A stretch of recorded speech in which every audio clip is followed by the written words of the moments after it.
Okay, let's talk about a very famous short story from a science fiction author, Ursula K. Le Guin. Some of you might be familiar with the story.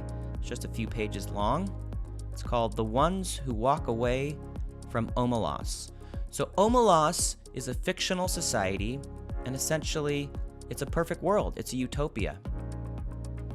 It's a society where there is peace, there's no poverty, it's beautiful, there's plenty of resources, there's clean energy, there's healthcare for everyone, good jobs, and Le Guin gives us room to paint the society in any way that we see fit. So if you want it to be very technologically advanced, if you want there to be flying cars and all the technology that you might see in like a Star Trek universe, you could set up the society that way.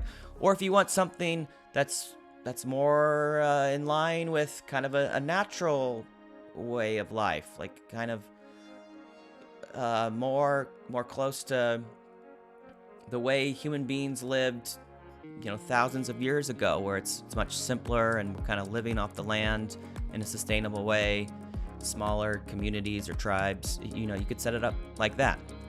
But here's the catch, here's the twist. For whatever reason, all of the beauty and the perfection and happiness of the society, it all rests on the shoulders of one innocent child who's being tortured, locked away in one of the underground cellars in the basement of one of the buildings in the city. So locked away in this broom closet is this child that's like 8 years old or 10 years old, and they're malnourished and they're just chained to the wall, and they're given just enough food to survive, and they don't get any love. No one spends any time with them. And all the citizens of Omelas know that if the child were set free, then their society would collapse. All the happiness would end.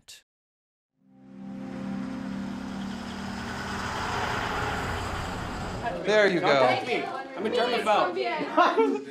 Ursula Le Guin, she doesn't set herself up as a giver of answers, but she is one of the very finest explorers of questions. Let's get ready. We're gonna start right away, okay? There's a story by Ursula called The Ones Who Walk Away from Omelas, which begins as a thought experiment. She tells you that she is going to describe an imaginary place, an imaginary city, and also tells you that she's going to work with you and your imagination to make it the most wonderful city you have ever imagined or experienced. You are creating this with her.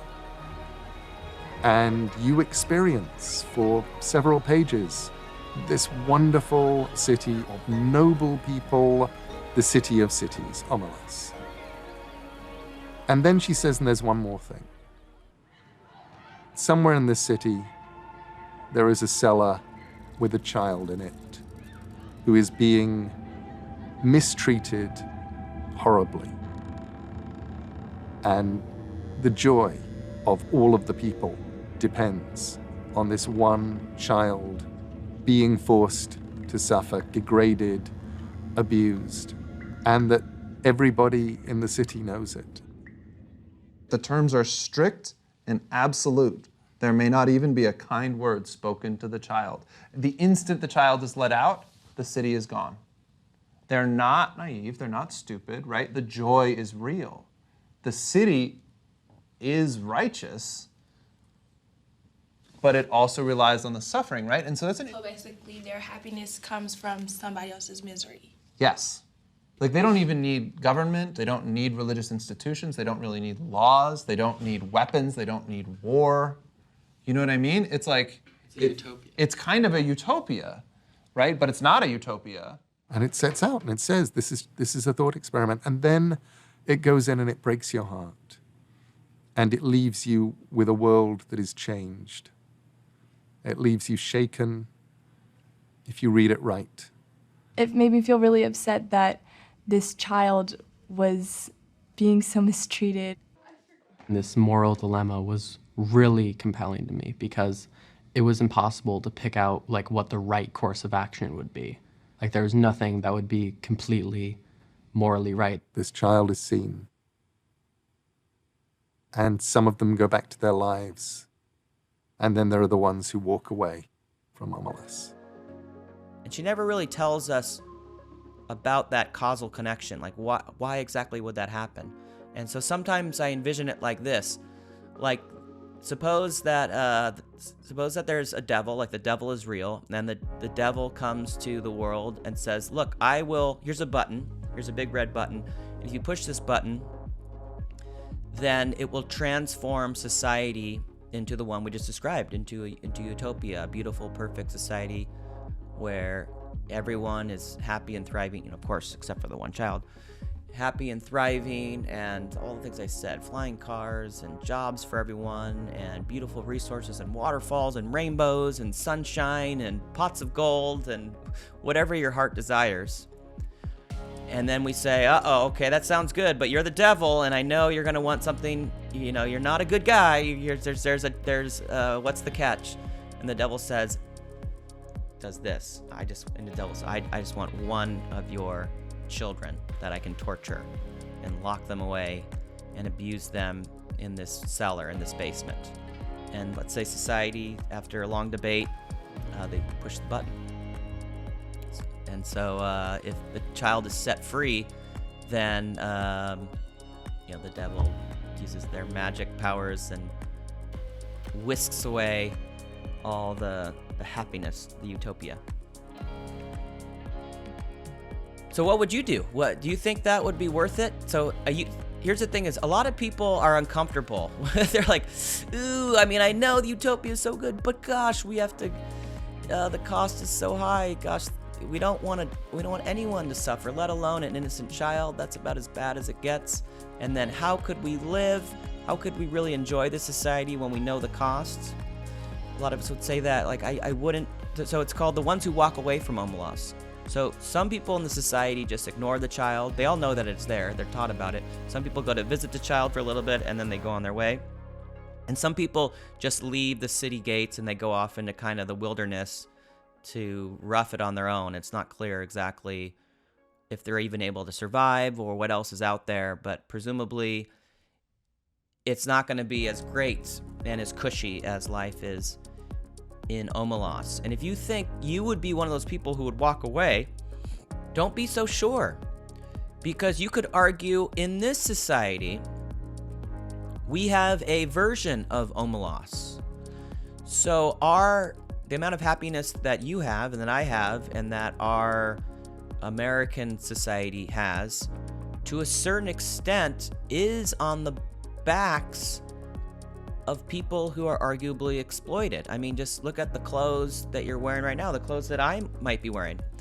Those might have come from at best a factory that pays not that great wages to people who are probably struggling, and at worst comes from a sweatshop where the people are forced to work or they're paid way less than a minimum wage, or there is no minimum wage.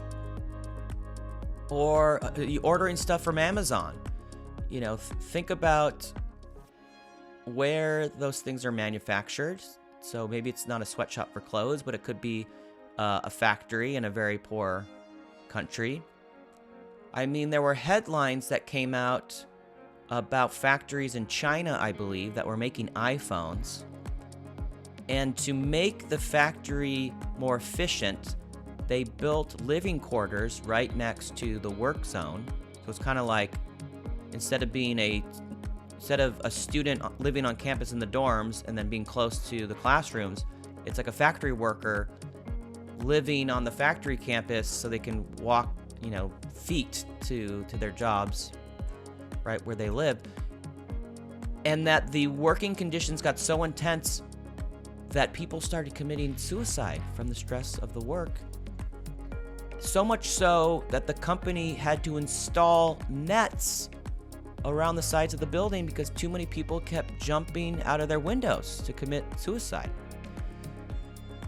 And so what were they doing in that factory? They were building iPhones. And how many people have iPhones? So maybe to a certain extent, we already live in Omelas. So when you say I would walk away, I wouldn't put up with the exploitation of that child, we might be doing that right now without fully realizing it.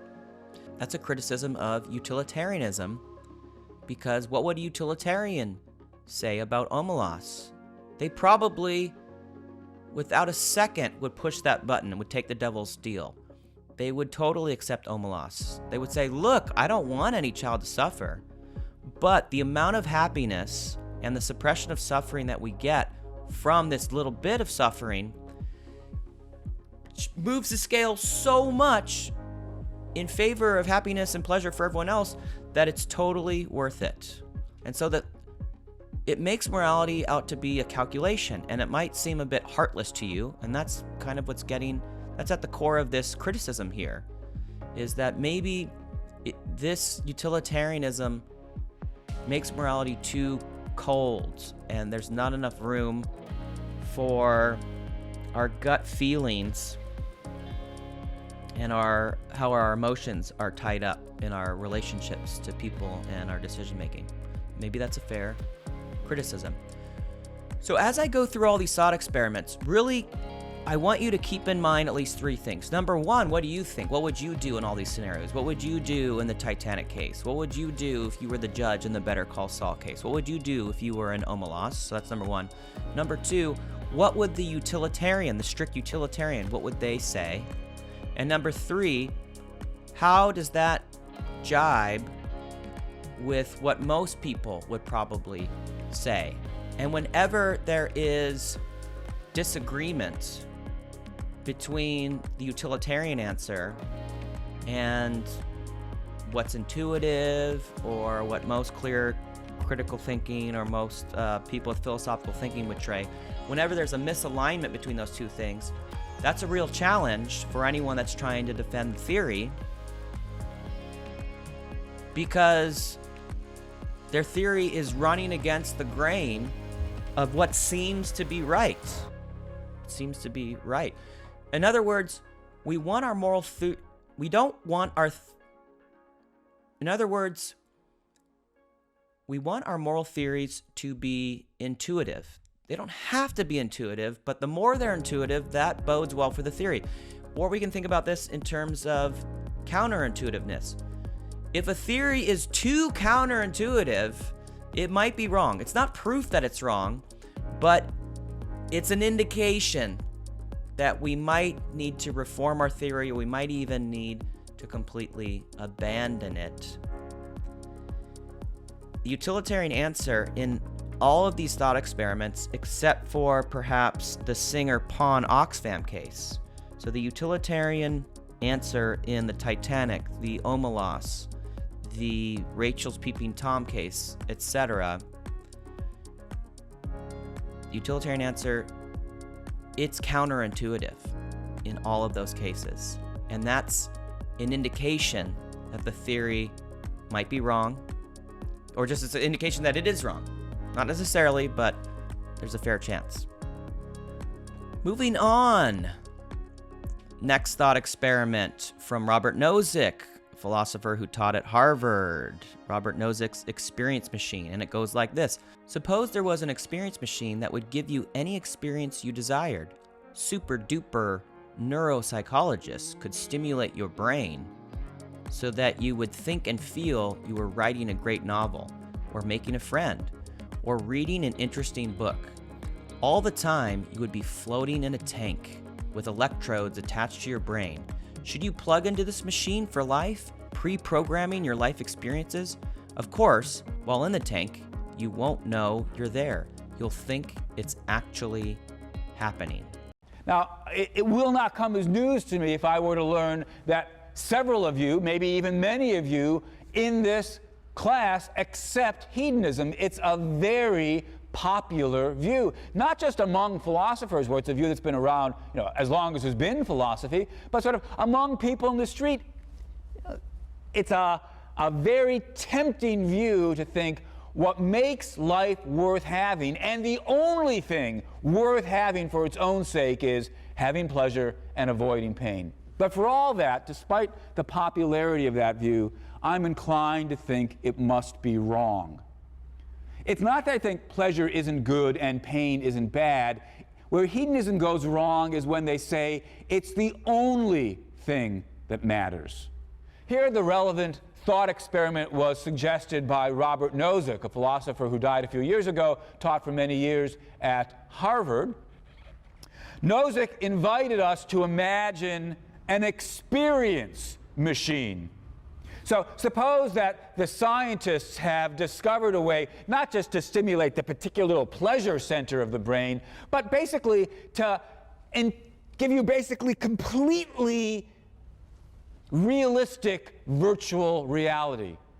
So that when you are hooked up to the machine, it seems to you exactly the same on the inside as it would seem to you if you really were, and now fill in the blank.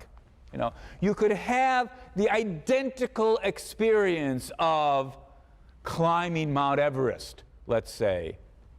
So that you'll feel the wind bracing you. Of course, you won't really feel any wind. Strictly speaking, that's not true, because you're not up on Mount Everest. There is no wind. What's really going on is you're floating in the psychologist's tank in their lab with the electrodes hooked up to your brain. But you don't know that you are floating in the tank. Hooked up to the machine, you believe you are climbing Mount Everest. You feel the thrill of having made it to the top, and the wind bracingly, striking your chin, and you feel the satisfaction, and you've got the memories of having almost died, when the rope broke before. It's not like being at the IMAX. Right? The crucial point when you're at the IMAX is, although it's very realistic, part of you is aware that you're just in the theater. But on the experience machine, you don't know you're just in the lab. When you're on the experience machine, you've got your brain is being stimulated in such a way that you've got the identical experience on the inside to what it would feel like if you really were doing these things. So imagine a life on the experience machine. Imagine plugging in the tape. It says something about how old this example is that we talk about plugging in the tapes. Imagine plugging in the DVD or whatever it is with all of the best possible experiences. Whatever you think those are. Here, we might imagine different people disagreeing about, throw in something. But, if what you want to do is write the great American novel, then you've got the experience of staying up late at night, not knowing how to make the plot work out, crushing pieces of paper and throwing them away, and crushing your computer, whatever it is you do as you write the great American novel, or you want to be, finding the cure for cancer, so you've got exactly the experience you would have if you were working in your lab, having the brilliant breakthrough when you finally realize what the combination is that will make the right antibody, whatever it is. Or, if you want to be, observing all the most beautiful sunsets or the most exotic locales, you've got exactly the experience you would have if you were doing all these things. That's life on the experience machine. You're not doing any of it. You're floating in the lab, but the experiences are identical. Now, ask yourself then, would you want to spend your life hooked up to the experience machine? If you're worried about, but what's happening to world poverty while I'm doing all this, just imagine that everybody's hooked up to experience machines, but everybody's got the best possible tapes. Now you ask yourself, what I'm asking you to ask yourself is, would you want to spend your life hooked up to the experience machine? Not talking about, wouldn't it be interesting to try it out for a week or a month or even a year? The question is, does life on the experience machine give you everything worth having in life? Everything worth having in life. Is it the best possible form of human existence? According to the hedonists, the answer's got to be, it has to be, yes, life on the experience machine is perfect, as long as you've got the right tape plugged in, so you've got the best possible balance of wonderful pleasures and wonderful, fantastic experiences, since that's all there is to human well-being. By hypothesis, the machine is giving us that. There couldn't possibly be anything more. There couldn't possibly be anything missing. But when I think about the question, would I want to spend my life hooked up to an experience machine, the answer is no. And I imagine that for most of you, when you ask yourself, would you want your entire life to be spent hooked up to the experience machine, your answer is no. But if the answer is no, then that means hedonism's got to be wrong. If life on the experience machine is not everything, then there's more to the best possible life than getting the insides right. So that's Nozick's experience machine. When you ask most people, when you ask students, would you plug into this machine for the rest of your life? Most people are not willing to do that. Now, what is the utilitarian's answer here? What would the utilitarian say? What would someone like Mill and Bentham say? Well, they would probably jump at the opportunity to plug into this machine. Because that path, compared to probably any other decision, any other future life, would contain the most pleasure and happiness. Now, we all think that our lives are going to get better and better, and maybe not everyone, but we hope that they're going to get better and better, and they're going to play out in a way that in our future there's going to be flourishing and happiness and success. But if we go in the experience machine, we guarantee that happiness in that experience, at least subjectively. But since we don't know that we're in the machine, maybe that doesn't matter. To us, it seems real. I mean, right now, does your life feel like we're in a computer simulation, like we're in the Matrix, or like in this experience machine, or like the holodeck from the Star Trek universe? Most of it, I would say, no, this feels real. And then what if in a second all this fades away, and then some programmer or somebody in some future computer lab laughs at us and said, "Hi, you thought all that was real, and you were wrong." Or just like Neo in the Matrix, when he finally wakes up, he can't believe it because, well, I guess he had kind of a sense, an intuition that something wasn't quite right. But for the most part, he almost didn't want to take that red pill because it meant that he would have to admit that his whole life was a lie. And that's a hard pill to swallow, I guess, pun intended. So the utilitarian would jump at the idea to plug themselves into this machine. But is that the moral life? Is that what we should do? Most of us want to say no. And if we're right, then that must mean that there's more to life than just the experience of pleasure and happiness. But that's the view of Mill and Bentham, is the utmost. That's what we should care about the most in our decision making, is how to maximize the experience of happiness and pleasure. And this would guarantee that, and if we don't prefer that, then there's something wrong with a moral philosophy that counts that as paramount. Nozick himself thought that the missing ingredient here is a connection to reality. So we don't just want the experience of pleasure and happiness. We want to have experiences that are authentic and connected to a world that is real. And that's what's missing in this experience machine. That was a lot of fun. As always, thanks for hanging out with me.